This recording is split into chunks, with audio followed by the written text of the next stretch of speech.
Să înceapă șmecheria, tati. Că deja trebuie să-i dăm valoare. Valoare, o valoare, valoare, nu mai fiți atenți aici ce vă zic eu. Toată lumea mă știe, mă știți de la emisiune, probabil că sigur mă știți, dar încă nu mă arăt eu la voi, că nu vreau să-mi dau ochelari jos să mă vedeți de fapt cine sunt eu.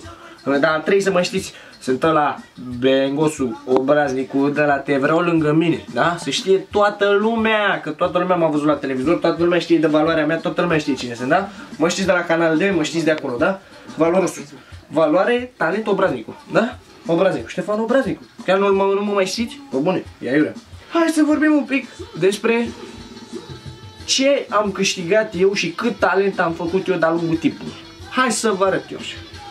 Deci, eu când am plecat de acolo, voi știți poate că eu nu m-a mai găsit nimeni. M-au sunat ăia, bă, unde e Ștefan ăla, uite, că i-a furat aia portofelul din emisiune. Pa, am văzut și eu la OB subiectul ăla cu mine, când eram eu cu portofelul, că mi-a căzut portofelul și trebuia să vin și eu în emisiune, poate a doua zi, și vreau să mai discut și eu subiecte acolo și asta. Dar nu m-am mai dus să discut. Și mi-am băgat ceva.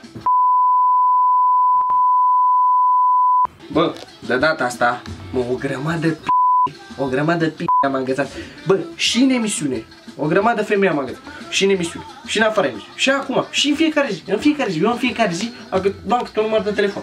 Cel puțin un număr de telefon. Eu cu asta mă ocup. Asta e meseria mea. Fără număr pentru ea. Și uite, ca să deconspirăm secretul și să vadă toată România asta, câtă șmecherie am eu și cât asta, ia uite. Mă știți acum? De la Te Vreau Lângă Mine. Da. Ăla obraznicul.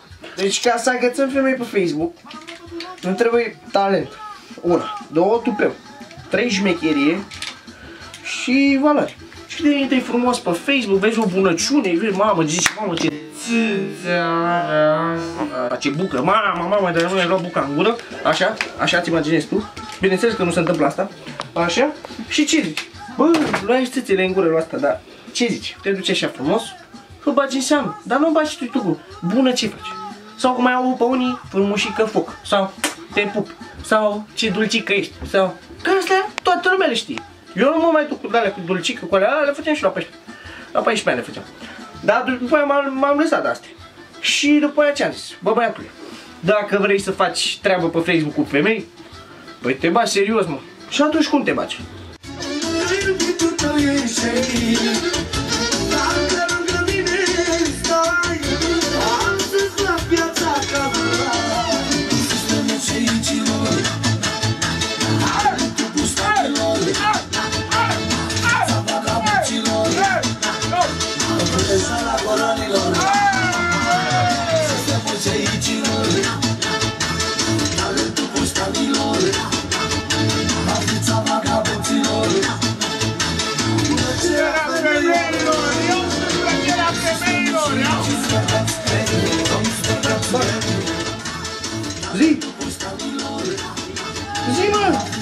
Zi mă un subiect, pisă?